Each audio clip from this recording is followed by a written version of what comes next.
अस्सलामुअलैकुम बेटा, क्या हाल चाल है आप लोगों का। आज बेटा जो हम टॉपिक शुरू कर रहे हैं उसका नाम है ग्रेविटेशनल फील्ड्स। सर्कुलर मोशन हमारा अभी ख़त्म नहीं है, उसके बारे में हम इंशाल्लाह ताला एक्स्ट्रा वीडियोस के थ्रू मैं आपके साथ कम्युनिकेट करता रहूँगा। लेकिन ये है कि आज हम जो है ग्रेविटेशनल फील्ड्स शुरू कर रहे हैं। तो हम स्टेप बाय स्टेप अपनी बातों को शुरू करते हैं। आपके सामने कुछ स्लाइड्स आएंगी, आप इन्हें देखते जाएं और साथ साथ फिर हम शुरू करते हैं। बेटा सबसे पहली चीज़ ये है, टॉपिक का नाम है ग्रेविटेशनल फील्ड्स और ये आपके सिलेबस का 8वां चैप्टर है, लेकिन आपकी A2 का ये दूसरा चैप्टर है। आगे चलते हैं। अब ये सिलेबस की वो लाइनें हैं जो सरदस्त आज और कल मैं ख़त्म करूँगा, 8.1 और 8.2, ठीक है कि नहीं है। Understand the concept of gravitational field as an example of field of force and define gravitational field strength as force per unit mass or gravitational force between point masses. Understand that for a point outside a uniform sphere, the mass of the sphere may be considered to be a point mass at its center. Recall and use Newton's law of gravitation in the form. ये हमारा बेटा agenda है। अच्छा शुरू करते हैं बेटा। बेटा एक बंदा था टाइको ब्राय, ये 1601 में इसकी डेथ हुई है। और टाइको ब्राय जो है वो क्या कहते हैं, उसके पास एक टेलीस्कोप थी। उसका काम ये होता था कि वो स्काई को देखता था, मरकरी, वीनस, मार्स की पोजीशन नोट करता था और अपने पास लिख लेता था। तो अपने पास इसके पास एक बहुत बड़ा डाटा इकट्ठा हो गया जिसमें इसने over the various several years इसने जो है वो मरकरी, वीनस, जुपिटर और इनकी पोजीशंस जो हैं वो क्या कहते हैं नोट करके ये लिख रहा था। ये वही ज़माना है जब इधर सब कॉन्टिनेंट में अकबर भी बूढ़ा हो गया था और उसके मरने का ज़माना आ चुका था। तो इसने अपने रजिस्टर में ये सब बातें लिखी हुई थी कि फ़लाँ स्टार फ़लाँ पोजीशन पे है, फ़लाँ जगह पे है। ये सब का रिकॉर्ड चलाता रहा। फिर इस एक बंदा था, उसका नाम था जोहानस केपलर। जोहानस केपलर ने क्या कहते हैं इससे जाकर टाइको ब्राय से कहा कि आपके पास जितना भी वो है मटेरियल है वो आप मुझे दे दें और मैंने उसका पे थोड़ी रिसर्च कर लूँगा। टाइको ब्राय ने उसको वो चीज़ें नहीं दी। फिर जब वो टाइको ब्राय मर गया तो जोहानस केपलर दोबारा उसके घर गया और जाकर उसके सारे नोट्स और उसके सारे रजिस्टर उठाकर ले आया और उन्हीं को देखकर जोहानस केपलर ने अपने लॉज अनाउंस किए। और वो लॉज क्या थे वो हम आज उसको पहले देखेंगे। अच्छा ये देख लें कि ये ज़माना न्यूटन से पहले का है। ये ज़माना कौन सा है? ये न्यूटन से पहले का ज़माना है। ये ज़माना न्यूटन से पहले का है और जोहानस केपलर जो है टाइको ब्राय का रिकॉर्डेड डाटा देखकर अब वो अपने लॉ दे रहा है। ये आपके सामने डायग्राम आ रही है जिसपे जोहानस केपलर लिखा हुआ है। हाँ जी सर आ रही है। अच्छा इसमें देखें उसने कहा कि जनाब सन जो है वो क्या कहते हैं प्लैनेट सन के गिर्द घूमते हैं। ये उसका पहला लॉ था। मैं इसकी थोड़ी वजाहत कर देता हूँ। मैं इसकी थोड़ी सी एक वजाहत कर देता हूँ।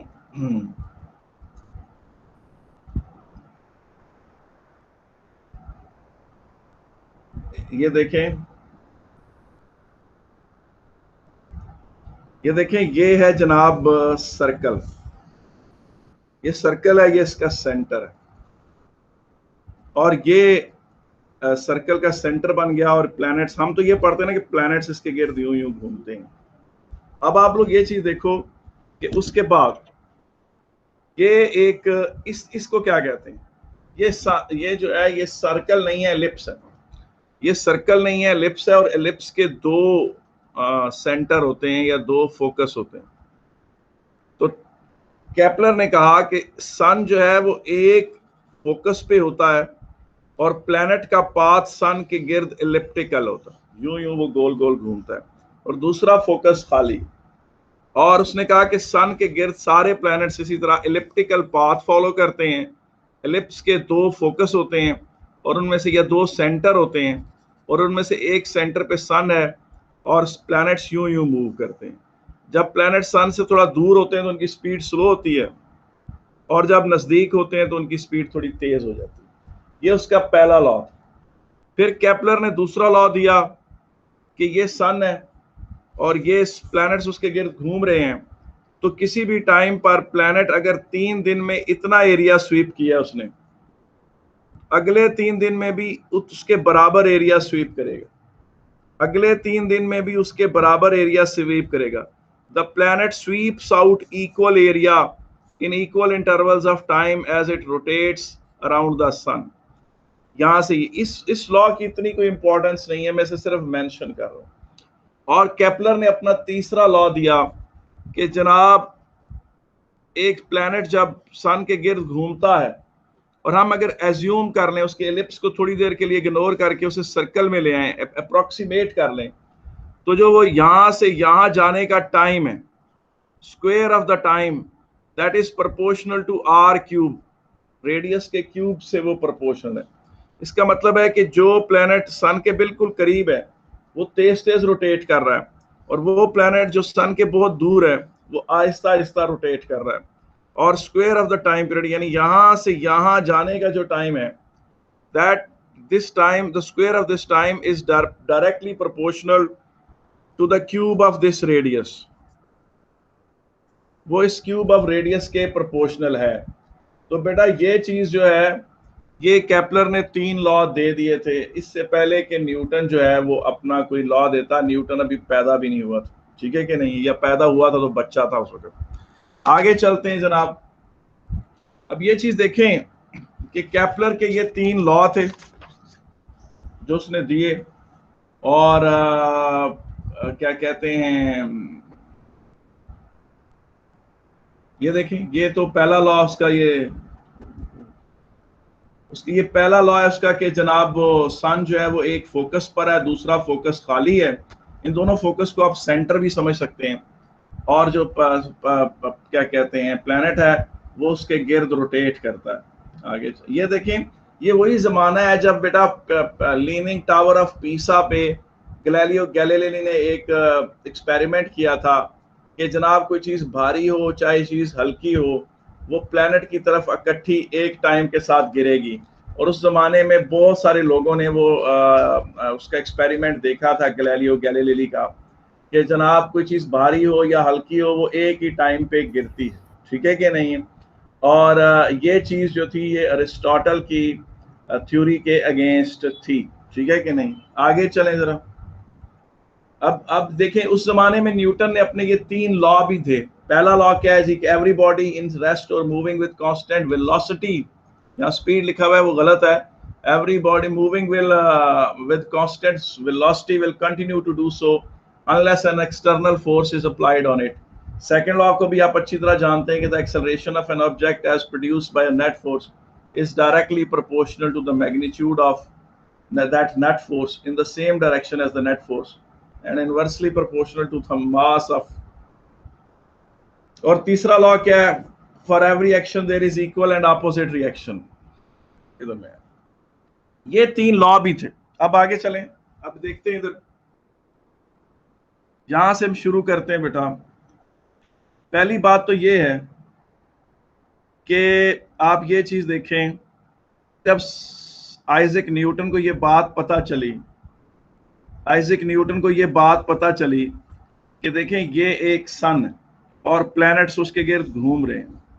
आइजैक न्यूटन अपने नॉलेज से ये बात जानता था कि नेचुरल टेंडेंसी किसी भी प्लैनेट की ड्यू टू इट्स इनर्शिया सीधा जाने की। उसने कहा अगर ये यूं मूव करके इस तरफ को आया है तो यहां से भी इसे सीधा चला जाना चाहिए, अगर वहां से भी ये मुड़कर इस तरफ को आया है तो चलो यहां से सीधा चला जाए, लेकिन वहां से भी ये मुड़कर इस तरफ को आया है तो यहां से यूं सीधा चला जाए, मगर यहां जब आया तो यहां से भी सीधा चला जाए, लेकिन वो हर वक्त गोल गोल घूमता रहता है। तो न्यूटन ने ये बात कही कि जरूर इसे कोई चीज अट्रैक्ट कर रही है अपनी तरफ, और वो क्या चीज है, उसने कहा इसे सूरज अट्रैक्ट कर रहा है, और सूरज इसे टच किए बगैर अट्रैक्ट कर रहा है। इस तरह फर्ज करें ना, मेरे सामने ये मार्कर पड़ा हुआ है, तो मैं मार्कर को यूं अपनी उंगली से पकड़ता हूं और ये हाथ से पकड़ता हूं और यूं हिलाता हूं, लेकिन फर्ज करें कि मेरे हाथ में कोई अट्रैक्शन हो, मैं ऐसे अपनी उंगलियों के थ्रू कोई अट्रैक्शन कैरी करूं और जिससे मार्कर खुद बहुत इस तरफ मूव करे, इस तरह का एक्शन अगर हो तो ये फील्ड फोर्स कहलाता है। कौन सा फोर्स कहलाता है? फील्ड फोर्स कहलाता है। तो उसने कहा कि सूरज अर्थ को टच किए बगैर अपनी तरफ अट्रैक्ट कर रहा है। अर्थ को उसने छुआ नहीं, टच नहीं किया, लेकिन अर्थ उसके गिर्द अट्रैक्ट हो रही है। तो उसने कहा कि ये जरूर कोई फोर्स है, और उसने इसको ग्रेविटेशनल फोर्स का नाम दिया। किसका नाम दिया? ग्रेविटेशनल फोर्स या ग्रेविटी। ठीक है कि नहीं? अच्छा, और न्यूटन थर्ड लॉ ये कहता है कि अगर सन जो है वो अर्थ को अट्रैक्ट कर रहा है, अगर सन जो है वो अर्थ को अट्रैक्ट कर रहा है, अर्थ भी सन को अट्रैक्ट कर रही है। अगर सन अर्थ को अट्रैक्ट कर रहा है तो अर्थ भी सन को अट्रैक्ट कर रही है। ऐसा नहीं है कि खाली एक ही तरफ से फोर्स अलग रहा हो। तो अर्थ जो है it is being attracted by sun and sun is also being attracted by earth. इसे कहते हैं, ये है ग्रेविटेशनल फोर्स। अच्छा, ये ग्रेविटेशन फोर्स है। पहले तो हम देखते हैं कि क्या ग्रेविटेशनल फोर्स और भी कहीं अप्लाई होता है कि नहीं होता, वो देखते हैं।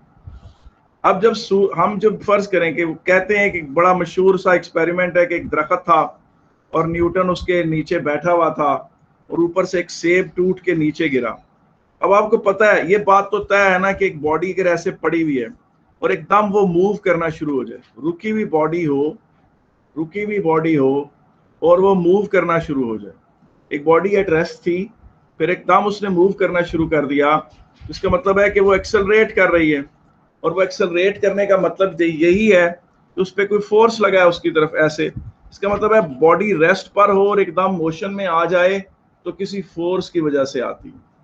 बॉडी एट रेस्ट हो और एकदम मोशन में आ जाए तो किसी फोर्स की वजह से आती है। तो अगर सेब टूटा तो वो रेस्ट पे था, तो वो वहां से एकदम उसकी स्पीड क्यों इंक्रीज हुई और प्लेनेट अर्थ की तरफ क्यों गिरा? वो ग्रेविटी की वजह से गिरा। तो न्यूटन ने फिर ये निकाला कि जनाब प्लेनेट अर्थ हमें अट्रैक्ट करता है, और ये प्लेनेट अर्थ की अट्रैक्शन ही है जिसकी वजह से फर्ज करें आप, अगर आप ये ग्राउंड है और आप इस पे खड़े हैं यूं करके और आप जंप अप करना चाहते हैं, आप जंप अप करना चाहते हैं, आप जोर लगाकर ऊपर छलांग लगाते हैं, लेकिन फिर उसके बाद आप थोड़ी देर बाद दोबारा वापस आ जाते हैं इन अ फ्रैक्शन ऑफ सेकेंड। आप अर्थ से ऊपर उड़ के दूर, प्लेनेट अर्थ से दूर नहीं जा सकते। आप दुनिया के कैदी हैं। इसलिए दुनिया के कैदी हैं कि आपको अर्थ अट्रैक्ट करती है, आप भी जवाब में अर्थ को अट्रैक्ट करते हैं। ठीक है कि नहीं? तो ये जनाब ग्रेविटेशनल फोर्स है। ग्रेविटेशनल फोर्स की और एग्जांपल्स भी मैं आपको दे देता हूं। ये देखें, ये आप स्विमिंग पूल है, ये मैंने ना ये पानी ये उसकी दीवारें हैं, ये स्विमिंग पूल का बेड है, नीचे फ्लोर है उसका, ये उसमें पानी है सारा। यहाँ पर आप बहुत सारे बास्केटबॉल फेंक दें, ऐसे बिखेर दें पूरे स्विमिंग पूल को। ठीक है कि नहीं? ठीक है। एक दिन बाद या 2 दिन बाद आप देखेंगे कि सारे जो वो बास्केटबॉल हैं वो खुद ब खुद एक जगह इकट्ठे हो जाएंगे, पाइल अप हो जाएंगे, एक जगह ढेर लगा लेंगे, भले हवा चल रही हो ना चल रही हो। ये क्या है कि वो बास्केटबॉल सारे एक दूसरे को ग्रेविटेशनली अट्रैक्ट करते हुए एक दूसरे के करीब आ गए। और एक दफा इस तरह हुआ कि इंग्लैंड में एक माउंटेन था, बड़ा यूनिक अकेला माउंटेन था, कोनिकल अकेला, उसे सिकी हॉलिंग माउंटेन कहते हैं। तो सिकी हॉलिंग माउंटेन के करीब जाकर एक साइंटिस्ट ने एक पेंडुलम लटकाया, ऐसे एक पेंडुलम लटकाया। तो वो पेंडुलम उन्होंने बड़ा प्रिसाइज मेजर किया, तो वो पेंडुलम जो था वो इस तरह नहीं रहा, बल्कि थोड़ा सा ऐसे हो गया। ये जो उसका एंगल है, ये it was as small as 0.15 degree. उस दिन हवा भी नहीं चल रही थी, कुछ भी नहीं हो रहा था, लेकिन वो पेंडुलम जो है सिकी हॉलिंग माउंटेन के करीब हो गया। अच्छा, प्रिसाइजली आप उसी एक माउंटेन की क्यों बात कर रहे हैं? क्योंकि वो अकेला माउंटेन था और बिल्कुल कोनिकल शेप थी उसकी, और उसके करीब जाकर एक्सपेरिमेंट किया तो इस बॉल पर प्लेनेट अर्थ की अट्रैक्शन के अलावा जो ओनली डोमिनेंट फोर्स लग रहा था वो सिकी हॉलिंग माउंटेन का लग रहा था। इससे ये पता चला इन बातों से कि ग्रेविटेशनल फोर्स जो है वो एग्जिस्ट करता है। आगे चलते हैं। अब बात ये आ जाती है कि ग्रेविटेशनल फोर्स जो है ये क्यों एग्जिस्ट करता है, ये है क्या। ग्रेविटेशनल फोर्स जो है ये, अब आपको ये बात तो पता है ना कि हजरत आदम से लेकर अब तक जितने भी लोग आए हैं सबको ये बात पता थी कि चीजें ऊपर से नीचे गिरती हैं, और पहाड़ से आप छलांग लगाएं तो आप नीचे गिरते हैं। तो उनको ग्रेविटेशनल फोर्स का एक रफ आइडिया तो सारे बंदों को होता है। जब आपको ये पता होता है कि यार हम जब भी छलांग लगाएंगे हम नीचे की तरफ गिरेंगे, आपको एक रफ आइडिया तो है ना कि हमें प्लैनेट अर्थ अट्रैक्ट करती है। आप उसको फॉर्मली स्टेट नहीं कर सकते, कह नहीं सकते, वो अलग बात है, लेकिन आपको उसका आइडिया तो है। ठीक है, अब ये चीज है कि ग्रेविटेशनल फोर्स के बारे में कहते हैं कि it is the oldest force known to mankind but it is the most mysterious force.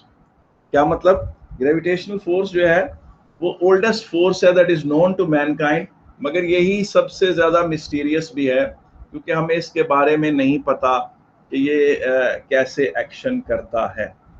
तो अब आप लोग ये चीज देखिए, इसके बारे में हमें सिर्फ इतना पता है कि ये मास बेस्ड अट्रैक्शन है। हर चीज जिसका मास है उस पर ये अट्रैक्ट करता है। ठीक है कि नहीं, हर वो चीज जिसका मास है वो दूसरे बॉडी को जिसका मास है उसे अट्रैक्ट करती है। इसका मतलब ये है कि इस कमरे में, मेरे कमरे में जहां पर मेरे सोफे हैं, कुर्सियां हैं, कालीन है, व्हाइट बोर्ड है, पंखे हैं, ये सब चीजें एक दूसरे को अट्रैक्ट कर रही हैं। तो every body attracts every other body in this universe. This is called gravitational force. और ये मास बेस्ड अट्रैक्शन है, यानी हर वो चीज जिसके पास मास है वो हर वो दूसरी चीज जिसके पास मास है उसे अट्रैक्ट करती है। आए हम अभी से स्टेप वाइज समझने की कोशिश करते हैं। ये फर्ज करें 1 kg,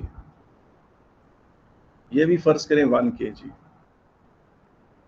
ठीक है कि नहीं, और इनके दरमियान डिस्टेंस 1 मीटर, तो ये एक दूसरे को अट्रैक्ट करते हैं। ठीक है, उन्होंने साइंटिस्ट ने मेजर किया कि ये फोर्स ऑफ अट्रैक्शन कितना है। For 1 kg is placed 1 metre apart, इनके दरमियान ये फोर्स ऑफ अट्रैक्शन था इतना।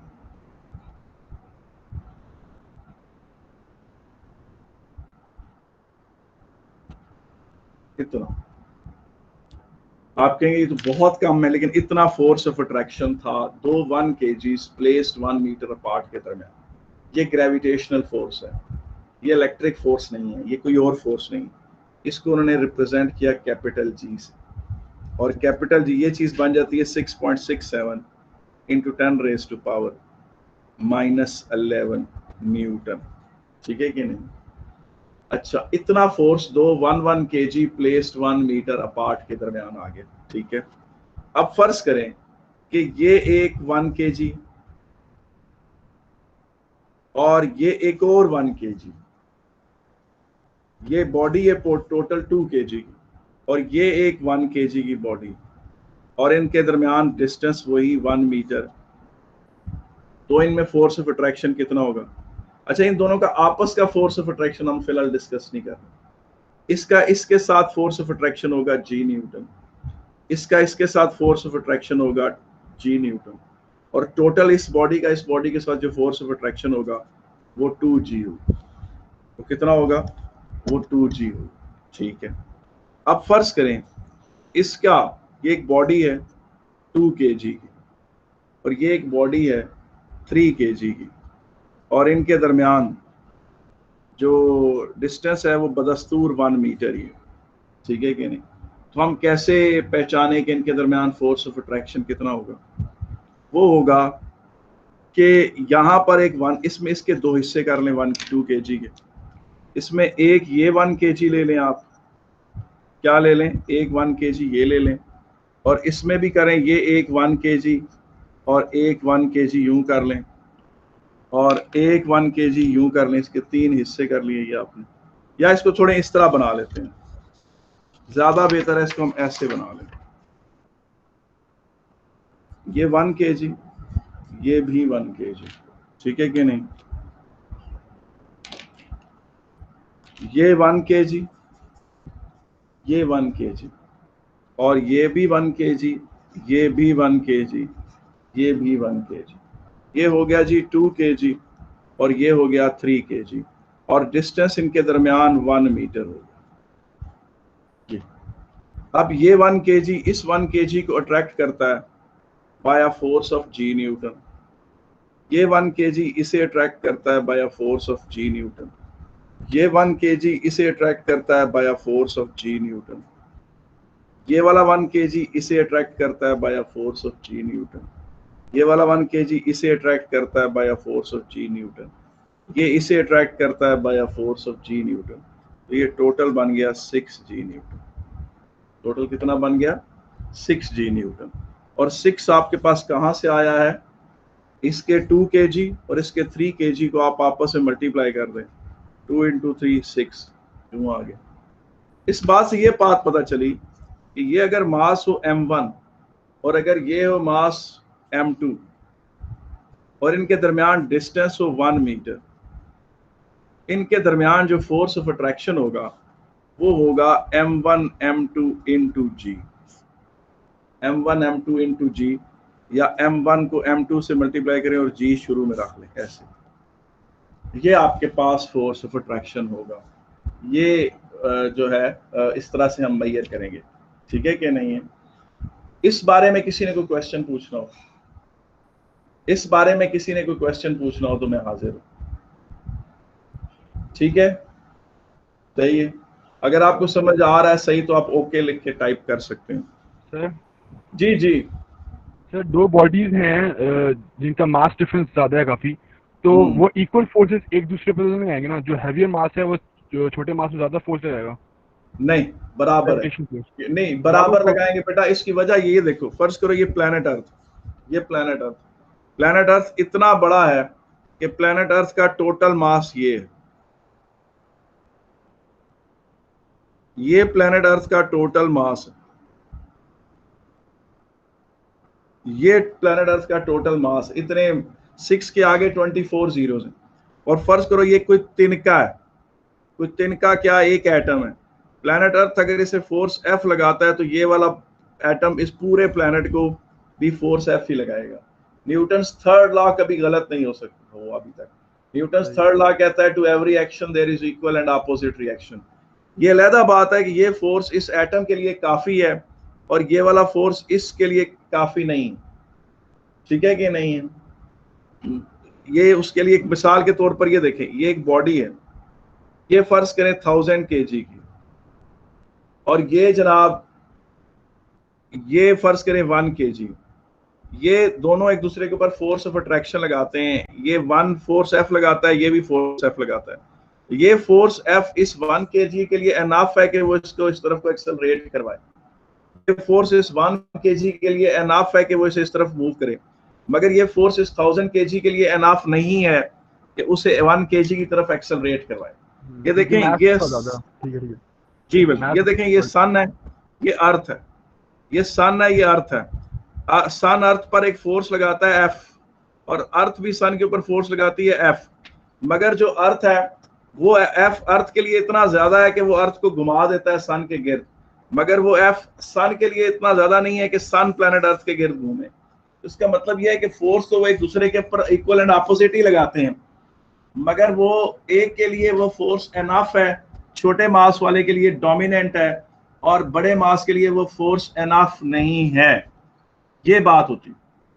अब आगे चलते हैं। अभी आप में से किसी ने क्वेश्चन पूछा कि यार वो डिस्टेंस अगर 1 मीटर ना हो तो फिर क्या होगा? जी ये बात करते हैं। अच्छा, अब आपको ये बात पता है कि मैंने अभी कहा कि ग्रेविटेशनल फोर्स जो है it is oldest force known to mankind. Gravitational force क्या है? ग्रेविटेशनल फोर्स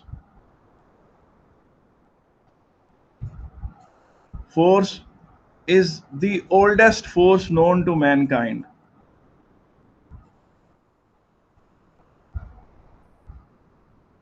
Mankind लेकिन क्या है? But most mysterious, but it is the most mysterious force.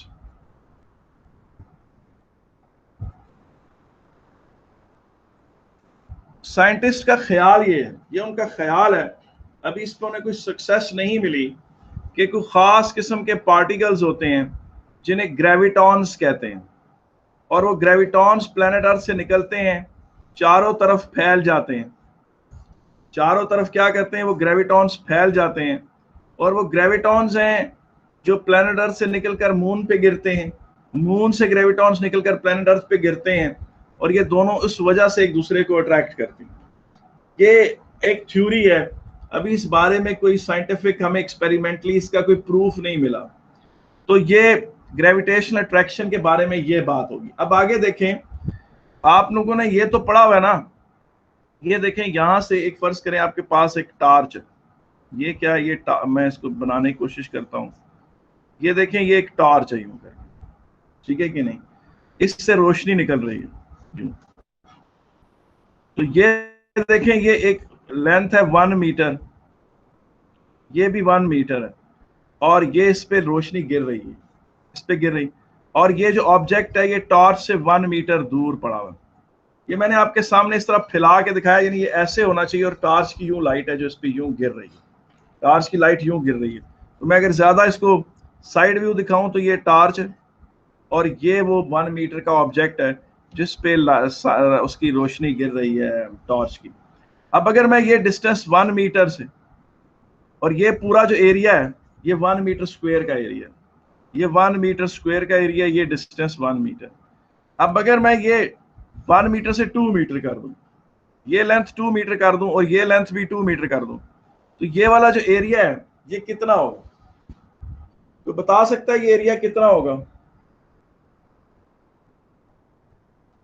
या ये इस तरह मैं इस तरह बनाने की कोशिश करता हूं।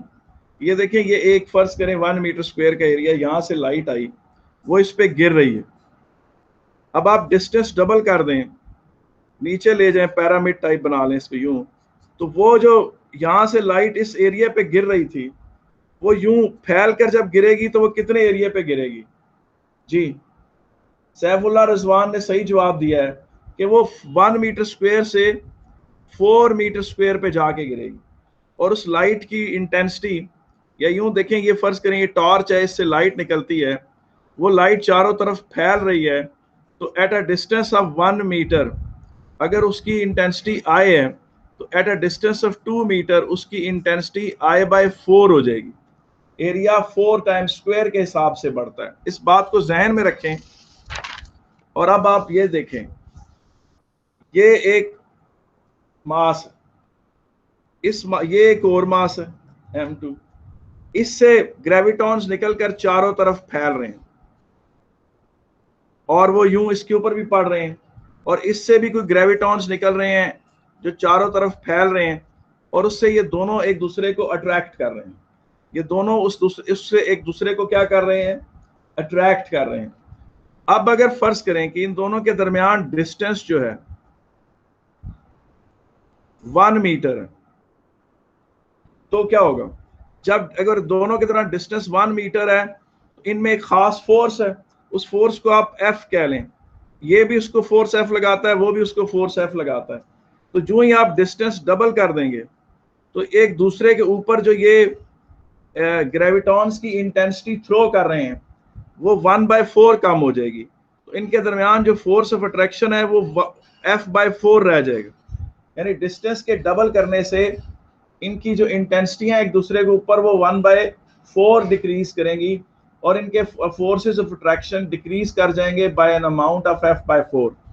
और अगर आप ये डिस्टेंस ट्रिपल कर दें, 3 मीटर का कर दें, तो इसकी इंटेंसिटी इसके ऊपर 1/9 हो जाएगी, और इसकी इंटेंसिटी इसके ऊपर 1/9 हो जाएगी, और वही फोर्स F/9 और F/9 हो जाएगा। अब हम इस चीज को आगे लेके चलते हैं, फॉर्मली बताते हैं वो क्या है। कि ये मास है M1, ये मास है M2, इनके दरमियान डिस्टेंस है 1 मीटर। हमने अभी प्रूव किया कि इनके दरमियान ये इसको अट्रैक्ट करता है, वो इसे अट्रैक्ट करता है, और इनके दरमियान फोर्स ऑफ अट्रैक्शन है Gm1 M2, ये हमने पढ़ा है। अब अगर आप डिस्टेंस को 2 मीटर कर देंगे, डिस्टेंस को 2 मीटर कर देंगे, तो जो वो फोर्स है वो होगा Gm1 M2/4 हो जाएगा।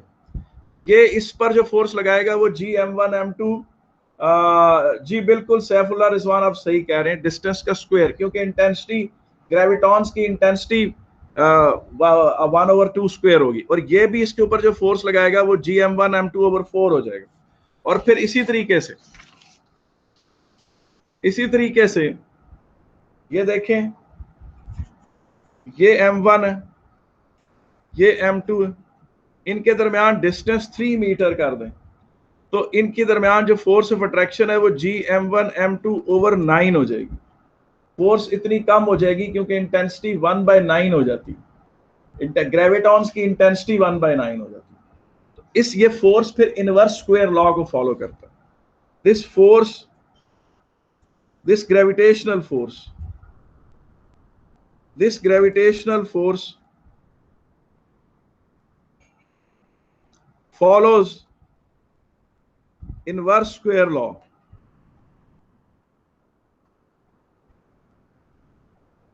इसका क्या मतलब है? इसका मतलब क्या है कि ये देखें, ये एक प्लेनेट है, इससे ग्रेविटॉन्स निकलकर चारों तरफ फैल रहे हैं।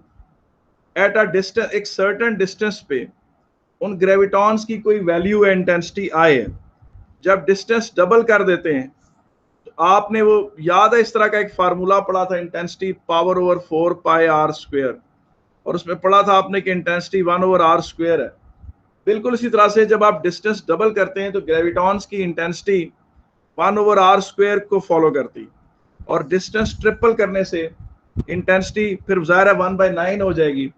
इस बात को जहन में रखकर हमारा जो फाइनल एक्सप्रेशन बनता है वो ये बनता है कि ये दो बॉडीज हैं और m1 m2 इनका मास है, और इनके दरमियान अगर डिस्टेंस r है तो जो फोर्स ऑफ अट्रैक्शन बनेगा वो Gm1 m2 over r square बनेगा, और इसको कहते हैं न्यूटन्स लॉ ऑफ ग्रेविटेशन।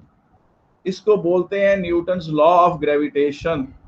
और इसकी जो फॉर्मल डेफिनेशन बनती है वो क्या है, वो मैं आपके सामने पेश कर देता हूं।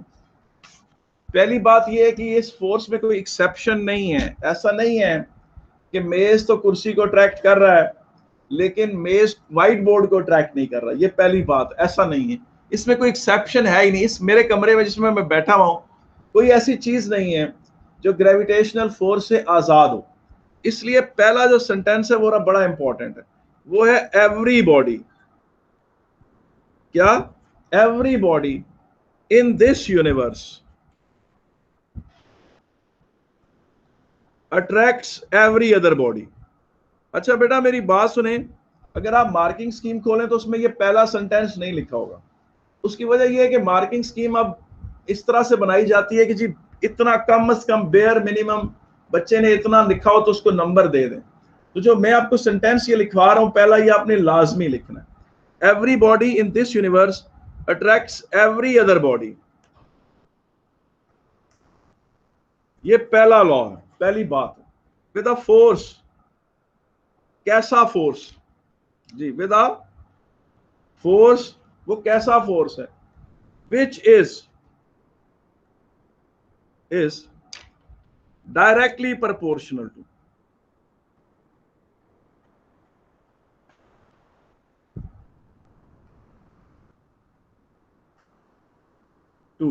क्या जी? Product of the masses.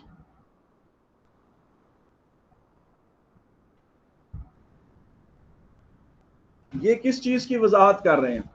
ये बता रहा है कि ये अगर एक बॉडी है, इसका मास m1 है और दूसरी का मास m2 है और इनके दरमियान डिस्टेंस r। अच्छा डिस्टेंस भी पूछे कौन सा?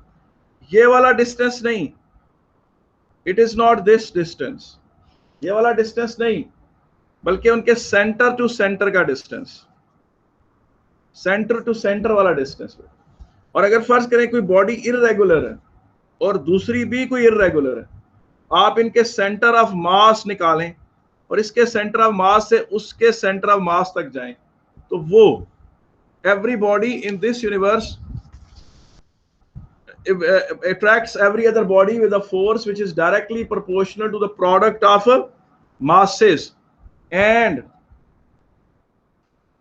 it is, दूसरी बात क्या है, inversely proportional to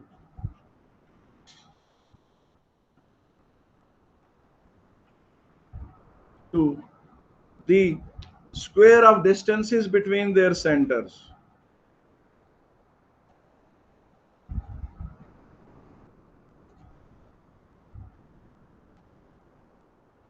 ये है न्यूटन्स लॉ ऑफ ग्रेविटेशन। ये मैंने क्लास 9th में पढ़ा था, 13 साल उस वक्त मेरी उम्र थी, और मैंने उसी दिन याद कर लिया था, और उसके बाद मुझे ये आज तक भूला नहीं, और दोबारा रिवाइज करने की जरूरत नहीं पड़ी। आप भी इसे राटा मार लें आज अभी इसी वक्त। मार्किंग स्कीम में सिर्फ इतना लिखा हुआ होता है, ये कि आपने ये लिख दिया तो आपको नंबर पूरे मिल जाएंगे। ब्लू लाइन नहीं लिखी होती। ब्लू लाइन इसलिए नहीं लिखते वो कि उन्होंने भी बेयर मिनिमम एक स्टैंडर्ड रखा हुआ है कि चलो इतना ही लिख ले बच्चा तो उसको नंबर तो दे दो।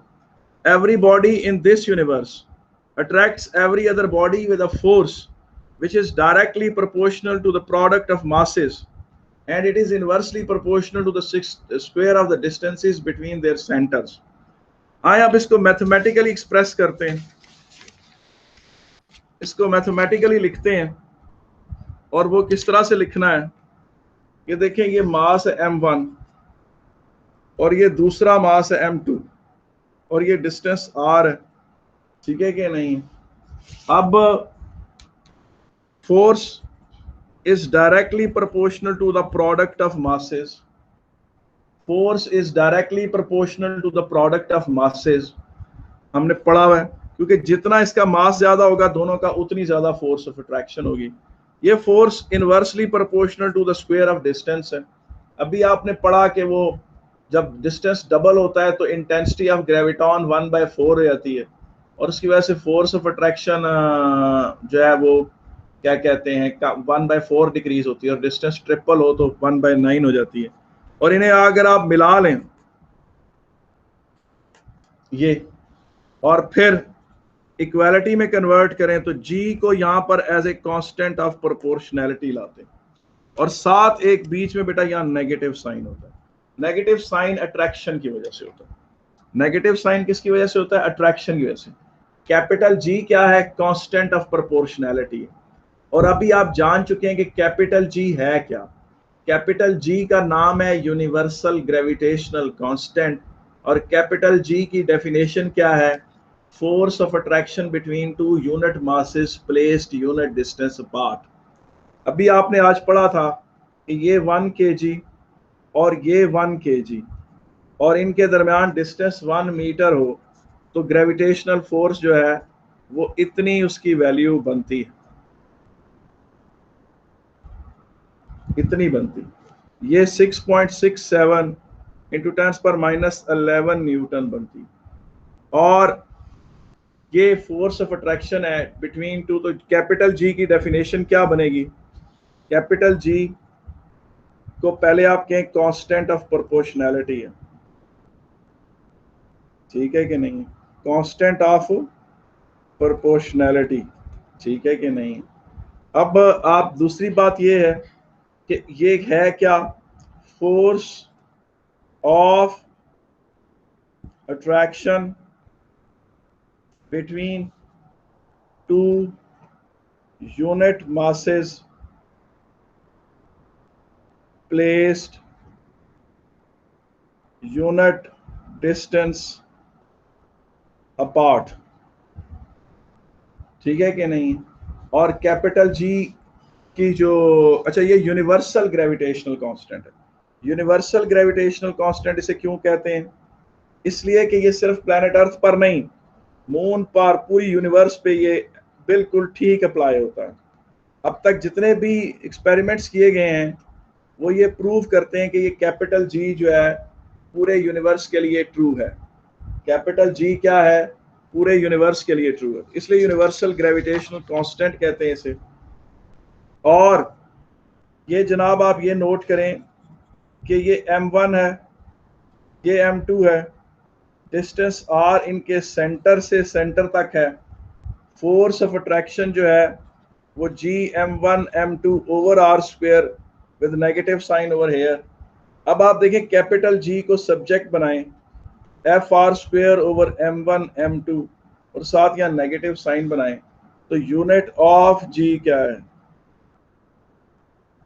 फोर्स की वैल्यू पुट करें न्यूटन, आर की मीटर स्क्वायर और m1 m2 की kg और kg।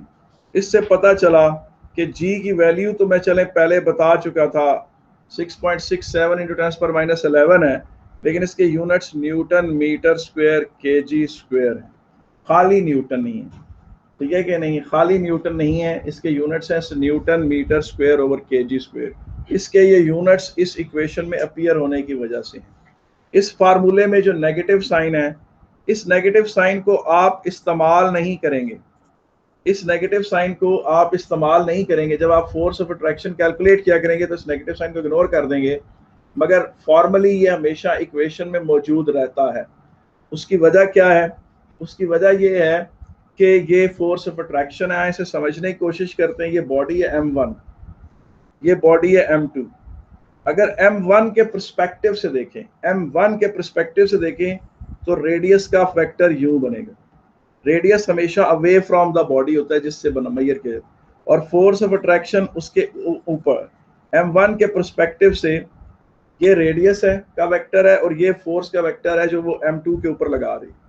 और अगर आप m2 के पर्सपेक्टिव से देखें तो ये रेडियस का वेक्टर है और ये फोर्स है जो वो m2 लगा रही है m1 के ऊपर।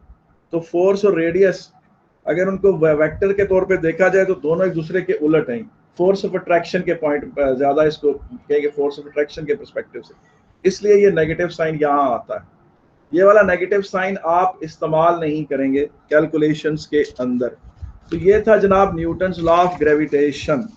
आगे देखते जाएं कि न्यूटन्स लॉ ऑफ ग्रेविटेशन के हवाले से एक और बात मैंने क्या बताई कि ये कोई खास किस्म का पार्टिकल होता है जिसे ग्रेविटॉन कहते हैं, और हम कहते हैं कि प्लैनेट अर्थ से ग्रेविटॉन्स निकलते हैं, वो हमारे पर पड़ते हैं, और हमारे जिस्म से ग्रेविटॉन्स निकलते हैं वो प्लैनेट अर्थ पे पड़ते हैं, और उससे हमें फोर्स ऑफ अट्रैक्शन जनरेट होती है। मगर बेटा बात यह है कि ग्रेविटॉन्स को अभी तक किसी ने नहीं देखा, ग्रेविटॉन्स को अभी तक किसी ने नहीं देखा, किसी ने डिटेक्ट नहीं किया।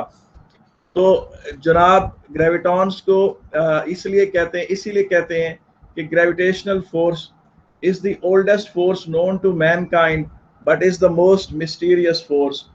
इसके बारे में, ग्रेविटी के बारे में बहुत सारी बातें अभी तक समझी नहीं जा सकी, ठीक है कि नहीं? तो ये बातें हैं इसके बारे में। आगे चलते हैं, मजे की कुछ बातें आपसे पूछते हैं, बात करते हैं। अच्छा ये देखें,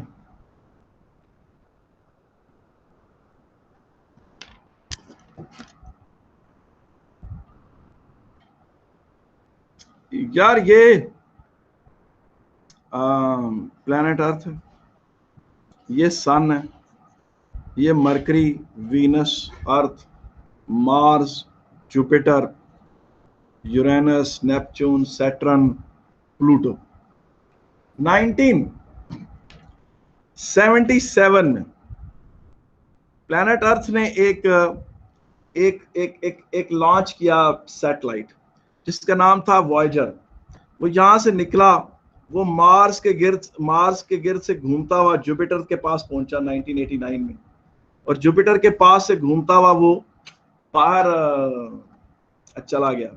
जो ही वो प्लूटो के करीब से, यानी प्लूटो के करीब से गुजरा 2017 या 18 के करीब गई, जो ही वो वहां से निकला तो जो उसने वीकेस्ट सिग्नल वापस भेजे प्लैनेट अर्थ की तरफ, वो ये इंडिकेट कर रहे थे ये सन, ये सारे उसके 9 प्लैनेट्स हैं जो मैं उसके गिर्द बनाता हूँ, कोई इस तरह घूम रहा है, कोई इस तरह घूम रहा है, कोई इस तरह घूम रहा है, फर्ज करें। तो जो ही वो वहां गया, पहुंचा, आउटसाइड द यूनिवर्स गया, तो जो उसने वीकेस्ट सिग्नल अर्थ की तरफ भेजा वो इंडिकेट कर रहा था कि उसके ऊपर अब बहुत ज्यादा एटमॉस्फेरिक डस्ट पड़ रही है। उसने इंडिकेट किया कि वो यूं ही जब बाहर निकला है तो उसके ऊपर बहुत ज्यादा जर्रे गिरना शुरू हो गए हैं और उसकी जो सिग्नल थे वो फजी हो गए हैं। मेरा क्वेश्चन है आपसे कि ऐसा क्यों? इसकी वजह क्या थी कि वॉयेजर जो 1977 में रिलीज हुआ और तकरीबन 35 ईयर्स उसे लगे पूरा सोलर सिस्टम क्रॉस करने में, और जो ही वो सोलर सिस्टम क्रॉस करके बाहर गया, निकला और उसने सिग्नल सेंड किया प्लैनेट अर्थ की तरफ वापस, वो इंडिकेट कर रहा था कि उसके ऊपर बहुत ज्यादा एटमॉस्फेरिक डस्ट गिर रही है, बहुत ज्यादा सोलर डस्ट गिर रही है, कॉस्मिक डस्ट गिर रही है। वजह क्या थी? इसका जवाब दें, मैं मान जाऊंगा जी। सर वो डिस्टेंस सन से बहुत ज़्यादा हो गया होगा, तो ग्रेविटेशन पुल कम हो बहुत ज़्यादा, तो उसके बाहर की मैसेज हैं यूनिवर्स के, उधर से अट्रैक्शन आ रही होगी। तो उस तरह के जो मासेस थे, अच्छा अब्दुल्ला साहब आपने काफी रीजनेबल जवाब दिया है। अब्दुल्ला मैंने साहब दिया की यूसुफ, जवाब ये मैंने दिया अब्दुल्ला था यूसुफ हाँ? सर, यूसुफ। अब्दुल्ला यूसुफ आपने नहीं, आपने जो जवाब दिया ना कि आप अब्दुल्ला यूसुफ आप अपना दोबारा दोहराएं, आपने क्या कहा है? सर मैंने कहा था कि बाहर से उसको अट्रैक्शन शायद आ रही हो, बाहर के जो प्लैनेट्स हैं कहीं और। अच्छा लेट्स से कि सोलर सिस्टम के बाहर कोई प्लेनेट नहीं था, सोलर सिस्टम के बाहर नियरेस्ट ऑब्जेक्ट बहुत दूर है। फर्ज करें कि सोलर सिस्टम से जो ही वो बाहर निकला है तो नेबरहुड में कोई वो नहीं है अब्दुल्ला यूसुफ ये, लेकिन अब्दुल्ला सैफ ने एक जवाब टाइप किया है जो काफी रीजनेबल है, लेकिन मजीद जो एक्चुअल जवाब है वो अभी तक नहीं बताया किसी ने। बता सकते हैं कि जब वॉयेजर 1977 में रिलीज हुआ और वो 30-40 साल का डिस्टेंस ट्रेवल करने के बाद, एक बात याद रखें कि मैंने जो लेक्चर दिया है वो ग्रेविटेशनल फोर्स का लेक्चर है। जाहिर है कि मैं कोई ऐसा क्वेश्चन तो आपसे नहीं पूछ सकता जो बड़ा कोई टेक्निकल और बड़ा हाई स्पीड लेवल का हो। जो लेक्चर मैंने अभी दिया है उसी की रोशनी में जवाब है इसका। अच्छा जी जी